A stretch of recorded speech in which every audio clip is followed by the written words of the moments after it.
part of the people that we've lost. That's not the full thing. So when I went to Afghanistan, my battalion, we lost a few guys. Thacker McClinney, we ended up naming a camp after him, and that's where I re-enlisted. And I re-enlisted right in front of their memorial that we made for them. It wasn't anything fancy. It wasn't bronze or anything. It was plywood and 2x4s with paint. And it's probably long gone by now, but it meant a lot to us at the time because we were still grieving. It was, just a few months after we lost them. And, they didn't have that glorious moment, that defining moment. It was an ambush, and they were hit, and it was it. It wasn't anything fancy. You're not going to see books or stories read about it, but it happened, and we lost them, and we miss them. And then after that, I went on embassy duty, and I got to see the world, and I got to meet a lot of cool people.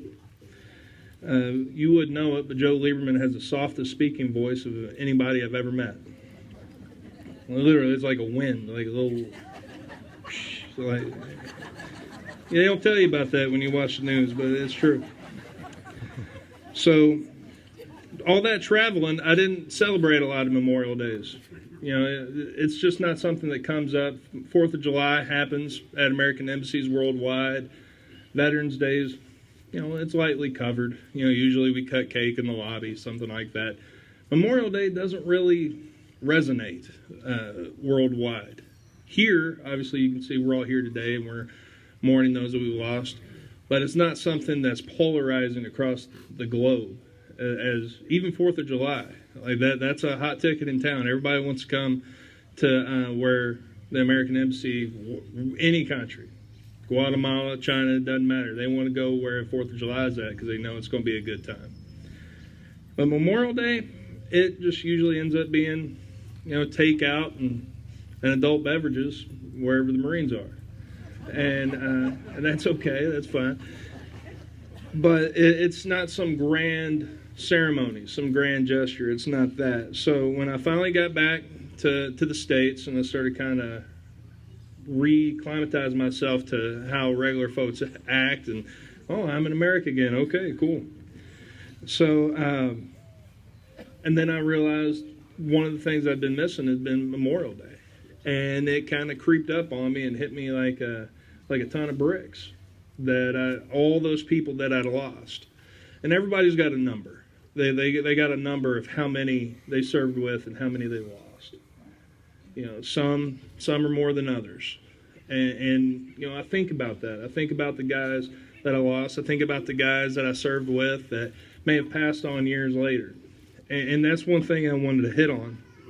And it's not just they deployed with another unit, or you left the unit to go do something else, and then they stayed and they deployed again, and maybe that person didn't make it back home, which did happen, and I did lose a few friends that way. And I'm sure some in the audience today have similar tales and stories. But it's those that are wounded, survive, come home, but they don't heal. They don't heal fully. And slowly, as time etches on, we lose them. Whether it be they finally pass from their wounds received, maybe their demons got the best of them, and they committed suicide. And I can say with full honesty, every unit I served with in the Marine Corps, we lost 1 to 2 people to suicide pretty much every year. When I was at 8th and I, our office was Arlington National Cemetery. As you can imagine, it's pretty depressing at times. Sometimes it's awe-inspiring. But at the end of the day, you work at a cemetery and you're burying people. And before I left 8th and I in December, before December 2003, we had buried quite a few young Marines that we were serving with in real time that had just passed away in Iraq that year.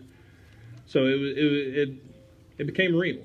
It became heavy because up to that point we were doing ceremonies for Korean War veterans, Vietnam veterans, World War II veterans, and they made it home and they were passing on years later.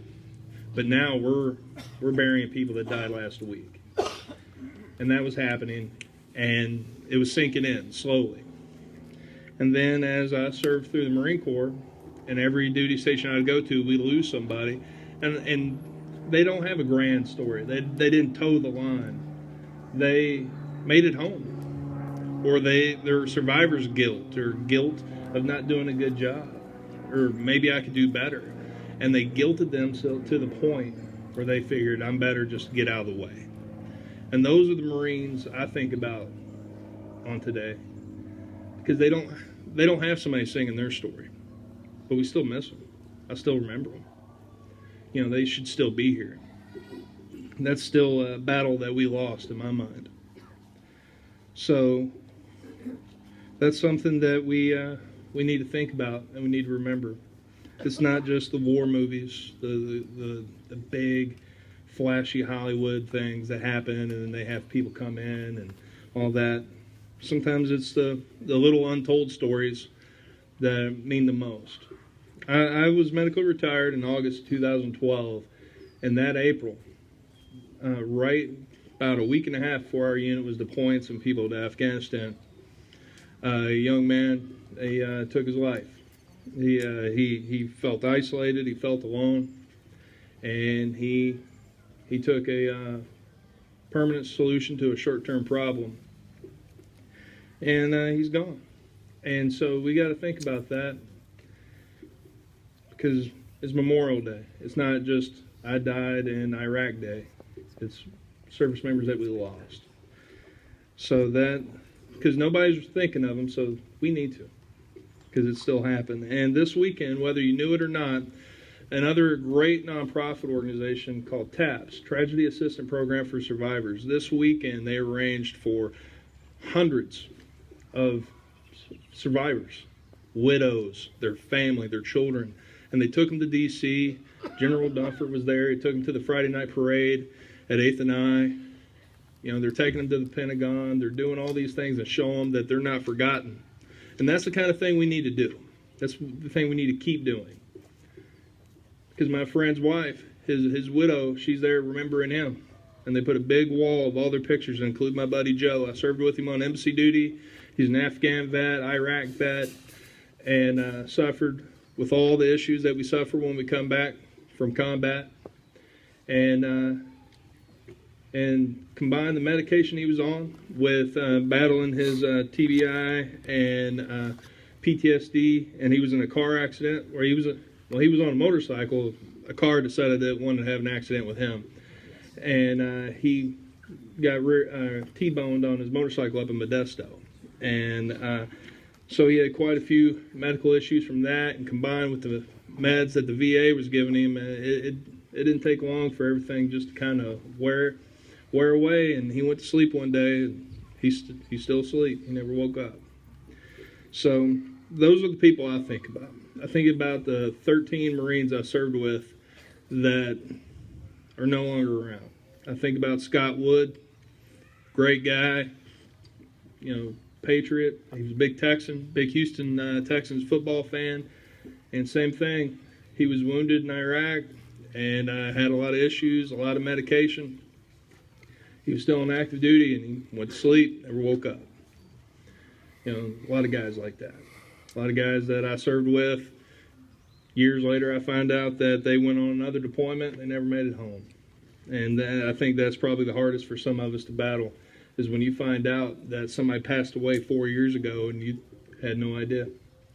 And so now you feel like you have to skip the grieving process, because now you're talking to people about him and they've already gone through it, and you just kind of put it aside, try not to be selfish. Well, eventually that's going to catch up with you, and it does. So take care of yourselves today. Mourn, remember, celebrate, because it's not just supposed to be a dreadful occasion. It's supposed to be a celebration of life.